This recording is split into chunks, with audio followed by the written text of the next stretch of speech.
Hello guys, welcome back to my YouTube channel PCB corner. तो मैं धीरज sir आपके सामने फिर से आज नई इंफॉर्मेशन के साथ काउंसलिंग के प्रोसेस में कैसे हमने रजिस्ट्रेशन करना है, कौन सी वेबसाइट पर जाना है, डीम्ड यूनिवर्सिटी के लिए जो है कितना हमने एडवांस में फीस भरना है, मतलब रजिस्ट्रेशन, और जो एमबीबीएस गवर्नमेंट एमबीबीएस है, बीडीएस है, इनके लिए जो है कितने अमाउंट ऑफ जो है फीस सबमिट करनी पड़ेगी। ये पूरी वीडियो जो है मैं यहाँ पर लेके आया, 5-10 मिनट की वीडियो बनेगी। पूरी इंफॉर्मेशन है किस तरीके से हमको काउंसलिंग को फॉलो करना है। हालांकि अभी कोई नई डेट, नई इंफॉर्मेशन जो है, वो नया नोटिफिकेशन जो है एमसीसी से जो है मेडिकल काउंसलिंग कमेटी से अभी तक नहीं आया है। लेकिन जनरली क्या होता है मेरे प्यारे बच्चों, देख सकते हैं काउंसलिंग जो है ना वो दो टाइप से चलते हैं। एक तो सेंट्रल कोटा की काउंसलिंग चलती है जो कि एमसीसी कराता है, 15% जो है उसमें ऑल इंडिया की सीटें जो है कवर होती है, ठीक है। और जो 85 सीट्स हैं वो स्टेट बेस्ड कोटा कराती हैं, जिसमें एमबीबीएस और बीडीएस की सीटें और कुछ नोटिफाइड बीएससी नर्सिंग की सीटें वहां पर कॉलेज वहां पर जो है स्टेट कोटा जो है उसको कवर करता है, ठीक है। तो मैंने क्या बोला, और इसके अलावा जो है ना भाई कोई काउंसलिंग, मतलब इसके तीसरे टाइप की कोई काउंसलिंग नहीं चलती है, आपको कंफ्यूज नहीं होना है, ठीक है। अब हम बात करें अगर सेंट्रल कोटा में जो 15% कोटा है वो जो है कौन कौन सी सीटें कवर करती है, मतलब एमसीसी जो है वो सेंट्रल कोटा में किस किन चीजों को कवर करता है। 15% ऑल इंडिया कोटा की सीटें, 100% एम्स। अब ये नहीं कि जो है एम्स ऋषिकेश जो है उत्तराखंड वालों के लिए 85% जो है रिजर्व है, ऐसा नहीं है। 100% एम्स, 100% जिपमर की सीटें कवर करेगा एमसीसी, और 100% डीम्ड यूनिवर्सिटी और प्राइवेट यूनिवर्सिटी, याद रखिए। तो स्टेट जो काउंसलिंग होती है उसमें प्राइवेट कॉलेज का कोई रोल नहीं है। 100% एएफएमसी की सीटें कवर होंगी, और सभी डेंटल सीटें हमारे कवर करेगा एमसीसी, और कुछ नर्सिंग सीट जो है उनको भी कवर करेगा। तो एमसीसी जो है वो 15% ऑल इंडिया कोटा, 100% एम्स की सीटें कवर करेगा, 100% जिपमर, 100% डीम्ड यूनिवर्सिटी और 100% एएफएमसी, सारी डेंटल की सीटें और कुछ नर्सिंग की सीटें जो है कवर करेगा एमसीसी, ठीक है। अब हमने क्या करना है, किस तरीके से रजिस्ट्रेशन करना है, यह सबसे बड़ा सवाल होता है, ठीक है। और हमने क्या फीस डिपॉजिट करनी है शुरू में, कितना रिफंडेबल है, क्या है, इन सब बातों की चर्चा जो है आज हम लोग करेंगे, ठीक है।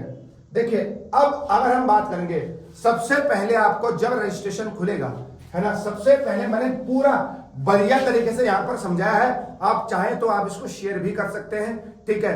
अभी मेरे पास थोड़ा सा माइक, थोड़ा सा मेरा उसमें चार्ज खत्म हो गया है, ठीक है। सबसे पहले आपको ऑनलाइन रजिस्ट्रेशन करना है mcc.nic.in पे।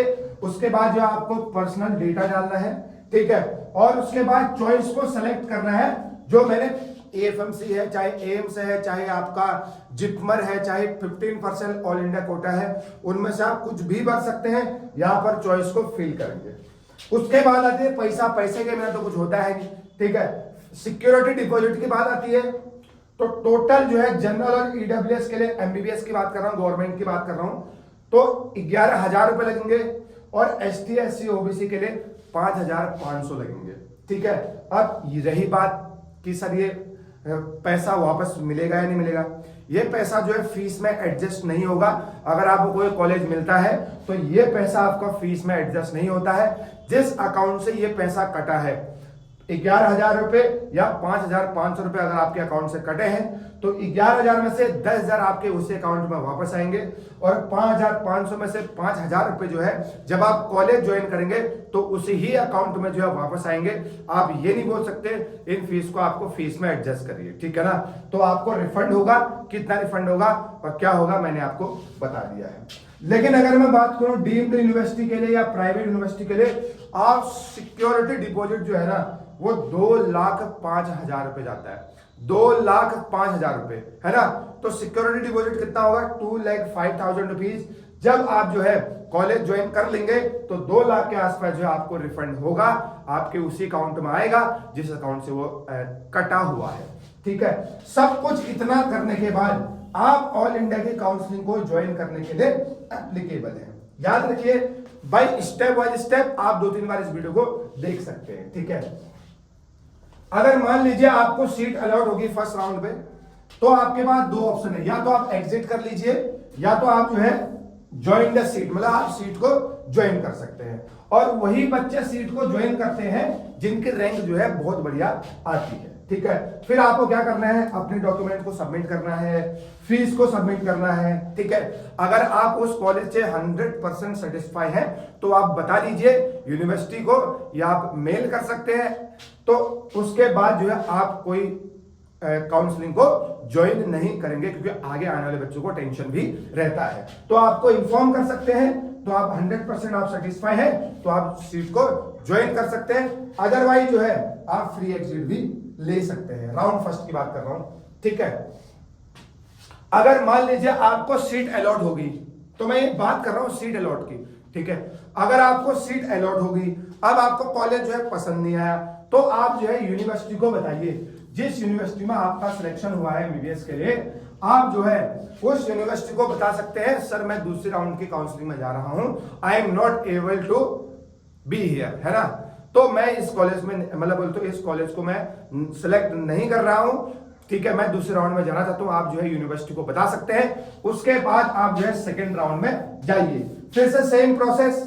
क्या करना है, सेकेंड राउंड में फिर से सेम प्रोसेस, रजिस्ट्रेशन और वो फीस को छोड़ के, वो तो आपकी पहले सबमिट हो चुकी है। आप जो है दोबारा से चॉइस को, कॉलेज को सिलेक्ट कर सकते हैं। आप जो आपने पुराने भरे थे वो भी आप भर सकते हैं, और नए भी वहां पर जो है नए कॉलेज में मेरे प्यारे बच्चों भर सकते हैं। पूरी खुली इंफॉर्मेशन बोर्ड में पूरा लिखा हुआ है। फिर से 2 ऑप्शन, फ्री एग्जिट ले लो या ज्वाइन द कॉलेज, है ना। अगर आपने कॉलेज को ज्वाइन कर दिया है, फिर से अगर आपका कॉलेज मिल चुका है, फिर आपको लगता है यार ये मेरे लिए कॉलेज अच्छा नहीं है, अगर आपको ज्वाइन ही करना है तो आप जो है क्या करेंगे, पूरा सीट डॉक्यूमेंट वगैरह डॉक्यूमेंटेशन दोबारा करेंगे और कॉलेज को बता देंगे कि मुझे नई सीट नहीं चाहिए, ठीक है। अगर आपको सीट मिल गया और आप यूनिवर्सिटी को नहीं बताएंगे तो क्या होगा कि थर्ड राउंड में अगर आप यूनिवर्सिटी को नहीं बताएंगे, दोबारा से आपकी फीस डिपॉजिट होगी। ये इंपॉर्टेंट है ना। अगर सेकेंड राउंड में कॉलेज को नहीं बताया, सीट मिलने के बाद अगर आप एग्जिट कर रहे हैं तो कॉलेज को इन्फॉर्म करना जरूरी है।